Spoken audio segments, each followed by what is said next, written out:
نحمده ونصلي على رسوله الكريم اما بعد فاعوذ بالله من الشيطان الرجيم بسم الله الرحمن الرحيم رب اشرح لي صدري ويسر لي امري واحلل عقدة من لساني يفقهوا قولي.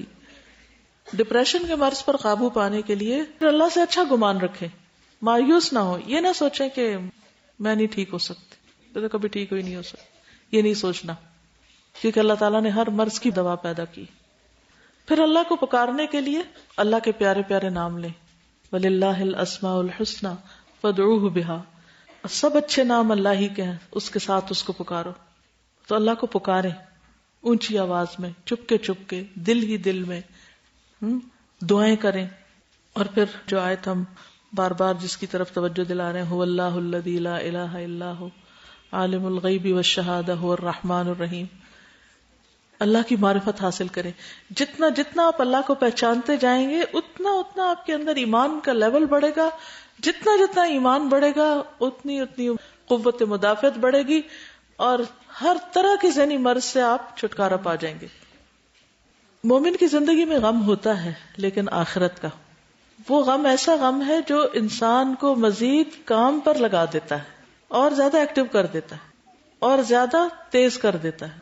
دنیا کا غم انسان کو بیکار کر دیتا ہے اور آخرت کا غم اور فکر انسان کو کارآمد بنا دیتا ہے. لیکن ہماری ویکنس کیا ہے؟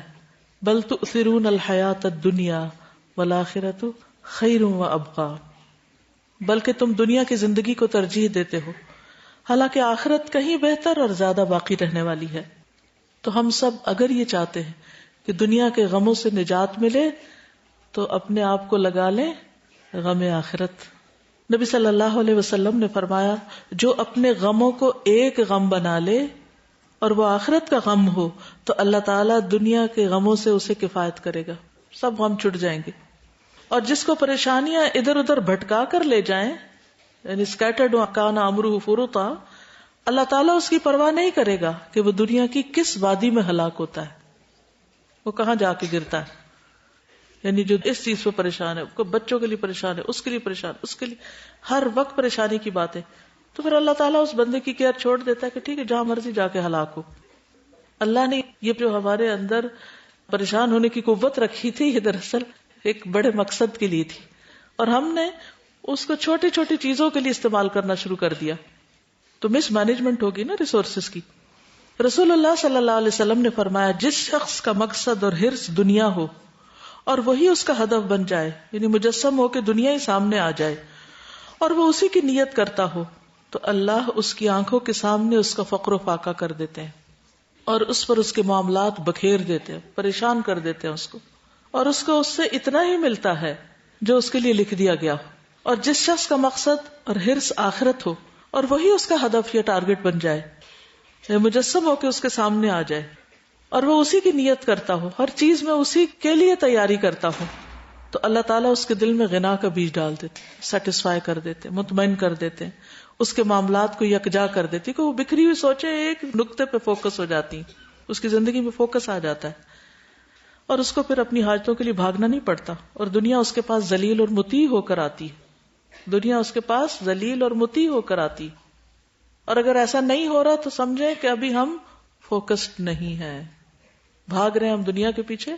اس بھاگ دوڑ کو ریورس کرنا ہے، پیچھے کی طرف لے جانا ہے. اور یہ بات بھی انسان یاد رکھے کہ نبی صلی اللہ علیہ وسلم نے فرمایا، قیامت کے دن اہل جنت میں سے اس آدمی کو پیش کیا جائے گا جسے دنیا میں لوگوں سے سب سے زیادہ تکلیفیں آئی ہوں گی. پھر اسے جنت میں صرف ایک غوطہ دے کر پوچھا جائے گا کہ ابن آدم، کیا کبھی تو نے کوئی تکلیف دیکھی، کیا کوئی سختی گزری؟ وہ عرض کرے گا، اے میرے رب، اللہ کی قسم نہیں، کبھی کوئی تکلیف میرے پاس سے نہیں گزری اور نہ ہی میں نے کبھی کوئی شدت اور سختی دیکھی. تو اس بات کو یاد رکھنا ہے کہ دنیا کے بڑے سے بڑا غم اور بڑی سے بڑی پریشانی اور زیادہ سے زیادہ پریشانی آخرت میں کوئی حیثیت نہیں رکھتی، وہ ایک لمحے میں ساری ختم ہو جانے والی. تو میں کیوں نہ اس کو حاصل کرنے کی فکر کروں جہاں جا کر کوئی غم رہے گا ہی نہیں. پھر ڈپریشن پہ ملنے والے اجر پہ بھی نظر رکھی جائے. رسول اللہ صلی اللہ علیہ وسلم نے فرمایا، کسی مومن آدمی کے ہاں جب بھی کوئی تکلیف یا ایذا یا بیماری یا رنج، یہاں تک کہ اگر اسے کوئی فکر ہی لگی ہو تو اس سے بھی اس کے گناہوں کا کفارہ ہو جاتا ہے. کسی قسم کی کوئی فکر ہوتی ہے تو اس سے کیا ہوتا ہے؟ گناہ صاف ہونے لگتے ہیں، وہ صفائی ہونے لگتی ہے. رسول اللہ صلی اللہ علیہ وسلم نے فرمایا مسلمان کو جو بھی تکلیف پہنچتی ہے وہ اس کے گناہوں کا کفارہ ہوتی ہے، حتیٰ کہ جو چوٹ بھی اسے پہنچتی ہے، کوئی کانٹا بھی اس کو چبھتا ہے تو بھی وہ اس کے گناہوں کا کفارہ ہو جاتا ہے. تو چھوٹی سے چھوٹی تکلیف، بعض اوقات ایسا ہوتا ہے نا، ایسا لگتا ہے آپ کے جسم پہ کوئی سوئی چبھ گئی ہے بیٹھے بیٹھے، یا سر پہ کوئی درد کی لہر اٹھ گئی، یا آپ کی آنکھیں دھندلا گئی، کچھ بھی، کوئی چکر سا آ گیا، ان سب چیزوں پر اجر ہے.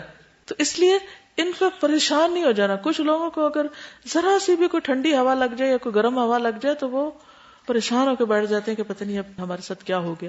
انہیں کہا کہ اس پہ بھی اجر ہے اور اس سے بھی گناہ جھڑ گئے اور اس پہ بھی بہتری ہو گئی، اور مجھے سنبھلنا چاہیے اور اپنا دفاع کرنا چاہیے، نہ کہ اس کے آگے گر جانا چاہیے. دوسری چیز اعمال صالحہ. پہلی چیز کیا تھی؟ عقیدے کی درستگی، اللہ پر بھروسہ، اللہ سے اچھا گمان، اجر کی توقع اور مثبت سوچ، پازیٹو تھنکنگ. ان سب باتوں کو آپ کہہ سکتے ہیں. دوسری چیز ہے اچھے کام. ٹھیک ہے، اچھے کاموں میں مصروف ہونا، خصوصاً لوگوں کی خدمت میں، یہ انسان کے غم بھلا دیتا ہے. جو بندہ کسی کی مدد میں ہوتا ہے اللہ تعالیٰ اس کی مدد میں ہوتا ہے. غم سے ڈھال ہو کے بیٹھ جانا، لیٹ جانا یا کچھ نہ کرنا، یہ اپنے آپ کو اور مصیبت میں پھنسانا ہے. تو اس کا علاج کیا ہے؟ کچھ کرنے کی ٹھان لیں. کوئی بھی کام شروع کر دیں جس سے لوگوں کا فائدہ ہو، چھوٹے سے چھوٹا اور بڑے سے بڑا. خیر اور بھلائی کا کوئی موقع ہاتھ سے نہ جانے دیں. اب میں چند کام بتاؤں گی آپ کو. رسول اللہ صلی اللہ علیہ وسلم نے فرمایا وہ لوگ اللہ تعالیٰ کو زیادہ محبوب ہیں، وہ اللہ کو زیادہ پیارے ہیں جو دوسرے لوگوں کے لیے زیادہ فائدہ مند ہو. سوچئے میں لوگوں کو کیا فائدہ پہنچا رہی ہوں؟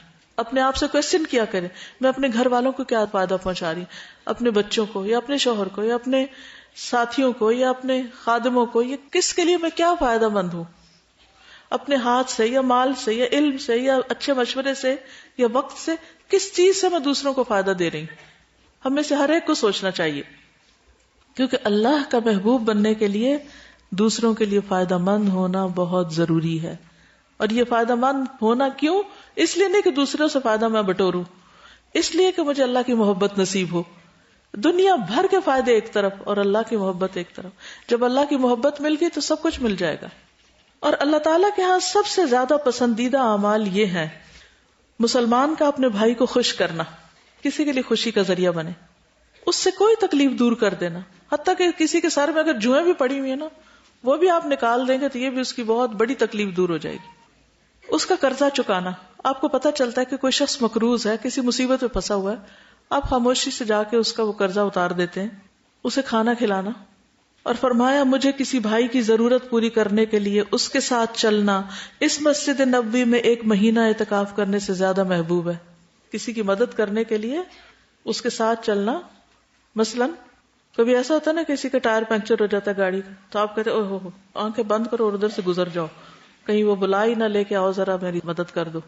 تو اس وقت میں کیا سوچ کے آپ آگے بڑھیں گے کہ نبی صلی اللہ علیہ وسلم نے فرمایا کہ کسی بھائی کی ضرورت پوری کرنے کے لیے اس کے ساتھ چلنا مسجد نبوی میں 1 مہینے کے اعتکاف سے زیادہ پسند ہے مجھے. اور یاد رکھو کہ جس نے اپنے غصے کو روک لیا اللہ اس کی خامیوں پہ پردہ ڈال دے گا. جس نے اپنے غصے کو روک لیا اللہ اس کی کوتاہیوں پہ، خامیوں پہ، غلطیوں پہ پردہ ڈال دے گا. جو آدمی اپنے غصے کو نافذ کرنے کے باوجود پی گیا، اس نے ظاہر نہیں کیا، اللہ تعالیٰ قیامت کے دن اس کے دل کو امیدوں سے بھر دے گا. یعنی اس دن وہ ہوپ فل ہوگا. جب دنیا میں بھی جب رزلٹ آتا ہے نا تو آپ امید اور خوف کے بیچ میں ہوتے، پتہ نہیں کیا رزلٹ ہوگا، پتہ نہیں کیا ہوگا. تو اگر آپ اس وقت خوف کی بجائے امید کا شکار ہو، نہیں بہت اچھا ہوگا. تو آپ دیکھیں وہ کرب کا وقت بھی کتنا عمدہ ہوگا. قیامت کا دن حشر کا میدان کرب کا میدان ہے. اس وقت کسی انسان کا امید میں ہونا کہ میرے ساتھ اللہ اچھا معاملہ کرے گا، اس سارے عرصے کو اس کے لیے خوشگوار بنا دے گا. پھر فرمایا جو اپنے بھائی کے ساتھ اس کی ضرورت پوری کرنے کے لیے چلا، اللہ تعالیٰ اس کو اس دن ثابت قدم رکھے گا، یعنی قیامت کے دن جس دن قدم ڈگمگا جائیں گے. اور آخری چیز، بد اخلاقی اعمال کو اس طرح تباہ کرتی ہے جیسے سرکہ شہد میں بگاڑ پیدا کر دیتا ہے. پریشانی کا حل کسی کی پریشانی دور کرنے میں ہے، یہ نقطہ جان لیں. میں پریشان ہوں تو بجائے اس کے کہ پریشان ہی ہوتے رہے، اٹھ کے کسی اور کی پریشانی دور کرنے کی فکر کریں. سوچیں اور کون پریشان ہے، مجھ سے زیادہ کون پریشان ہے، میں اس کے کس کام آ سکتی ہوں. آپ اس کی پریشانی دور کر دیں، اللہ آپ کی پریشانی دور کر دے گا. لیکن عموماً ہمارے یہاں رویہ کیا ہوتا ہے، ہم دوسروں کو پریشان کر کے خوش ہوتے ہیں. عموماً لوگ کیا کرتے ہیں، دوسروں کے لیے پریشانی کا باعث بنے رہتے ہیں. تو ایک تو اس سے بچنا ہے، دوسرا یہ کہ اگر کوئی پریشان ہے تو ہمیں اس کی پریشانی دور کرنی ہے. نبی صلی اللہ علیہ وسلم نے فرمایا جو کوئی اپنے بھائی کی مدد میں لگا رہتا ہے اللہ تعالیٰ اس کی مدد میں لگا رہتا ہے. نبی صلی اللہ علیہ وسلم نے فرمایا جس نے کسی مسلمان کا دنیا کا ایک دکھ دور کیا اللہ تعالیٰ قیامت کے دن اس کا ایک دکھ دور کر دے گا. اور جس نے کسی مشکل میں پڑے شخص کے لیے آسانی کی، کوئی بیمار ہے اس کا علاج کیا، کوئی دکھی ہے اس کا دکھ دور کیا، کوئی بھوکا ہے اس کو کھانا کھلایا مثلا، اللہ اس کے لیے دنیا اور آخرت میں آسانیاں پیدا کر دے گا. جس نے کسی مسلمان کی پردہ داری کی، اس کا عیب چھپا لیا، اللہ دنیا اور آخرت میں اس کی پردہ داری کرے گا. اور اللہ تعالیٰ اس وقت تک بندے کی مدد میں رہتا ہے جب تک بندہ اپنے بھائی کی مدد میں لگا رہتا ہے. تو اگر ہم چاہتے ہیں ہمیں سپورٹ ملے تو ہم دوسروں کو سپورٹ دینے لگے. رسول اللہ صلی اللہ علیہ وسلم نے فرمایا نیکی کا حکم دینا اور برائی سے روکنا صدقہ ہے. کسی بھولے بھٹکے کو راستہ بتانا صدقہ ہے. کمزور نظر والے کے لیے تیرا راستہ دکھانا بھی صدقہ ہے. راستے سے پتھر، کانٹا یا ہڈی وغیرہ ہٹا دینا بھی صدقہ ہے. اور اپنے ڈول سے دوسرے بھائی کے ڈول میں پانی ڈال دینا بھی صدقہ ہے. نہیں پانی کنویں سے آپ نے نکالا تھا اپنے لیے، اتنے میں نظر آ گیا کوئی کھڑا ہوا، جیسے موسیٰ علیہ السلام نے کیا تھا کہ وہ لڑکیاں کھڑی ہیں خود پانی نہیں پلا سکتی، انہوں نے جا کے ان کی مدد کی. اللہ نے ان کی کیسی کیسی مدد کی، ان کو کھانا بھی دیا، گھر بھی دیا، شادی بھی، سب کچھ.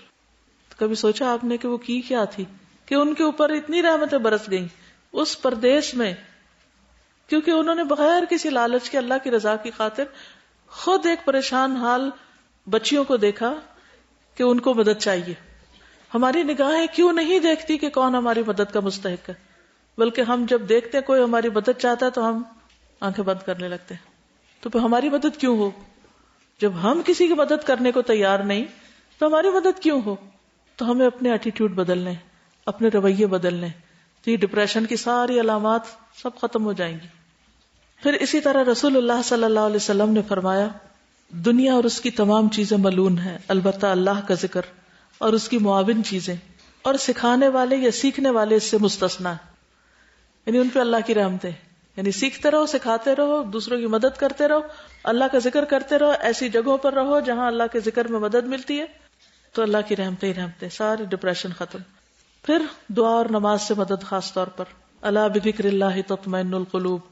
نبی صلی اللہ علیہ وسلم نے فرمایا اس شخص کی مثال جو اپنے رب کو یاد کرتا ہے اور اس کی مثال جو اپنے رب کو یاد نہیں کرتا زندہ اور مردہ جیسی. تو وہ زندہ لاشیں جو ہیں وہ حقیقی معنوں میں زندہ ہو جائیں گے اگر وہ اللہ کی یاد اختیار کر لیں. اور اللہ کا ذکر کب؟ صبح اٹھتے ہی.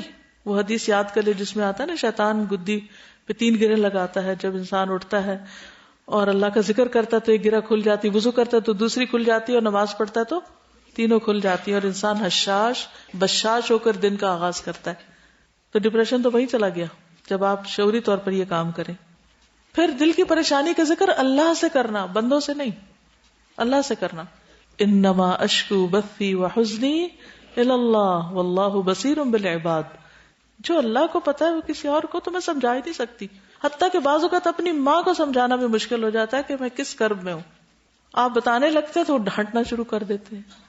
ہم میں سے اکثر، میں خود ایک ماں ہوں، بچے کو پریشانی کی بات سنانے لگے تو کہتے بس کافی، اللہ سے بات کرو جا کے. تو بندے کیا کر سکتے ہیں کسی کے لیے؟ تو کیا کرنا چاہیے؟ اللہ سے باتیں کرے کہ اللہ تعالیٰ تو میرا حال جانتا ہے نا، اور سب طاقت تیرے ہاتھ میں، تو ٹھیک بھی کر سکتا ہے، تو مجھے ٹھیک کر دے. پھر اس کے بعد اللہ کا ذکر پریشانی سے نجات کا ذریعہ ہے. نبی صلی اللہ علیہ وسلم نے فرمایا جیسے اللہ نے تمہارے درمیان رزق تقسیم کیا ہے ویسے ہی تمہارے درمیان تمہارا اخلاق تقسیم کیا ہے.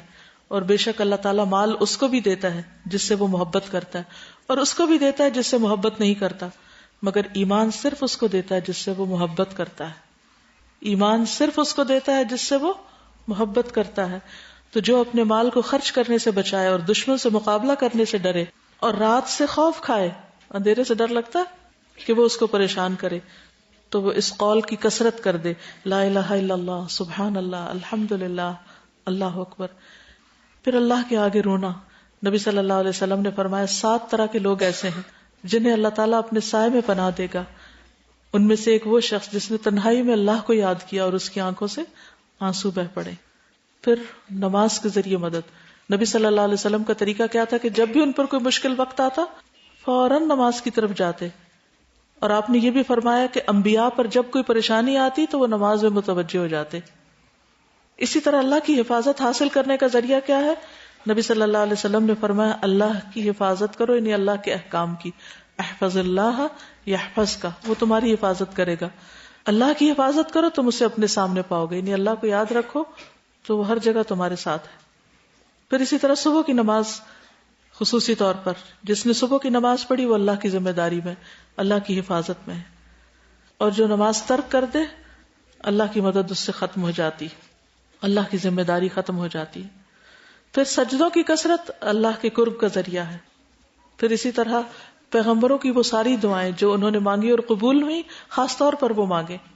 پھر اللہ کا ذکر ایک مضبوط قلعہ ہے جس میں انسان دشمن سے محفوظ ہو جاتا ہے، یعنی شیطان سے.